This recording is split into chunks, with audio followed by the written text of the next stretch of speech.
Ever plugged in your phone and nothing? That dreaded silence from your Jeep's USB port? Don't worry, we'll fix it together. First things first, double check that your device and cable are in good shape. Try another cable or plug your phone into a different car, just to be sure. If your Jeep Grand Cherokee's USB port still isn't working, it's time for some simple steps.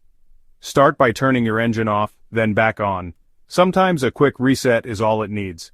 Next, check the USB port for dust or debris. Use a flashlight and gently clear out any gunk with a toothpick or a can of air, but be careful not to damage anything. Still stuck? Look at your car's fuses.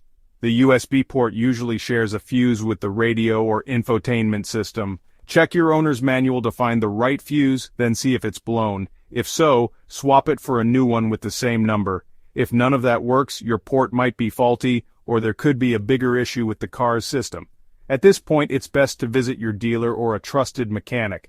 Fixing your Jeep Grand Cherokee's USB port doesn't have to be stressful.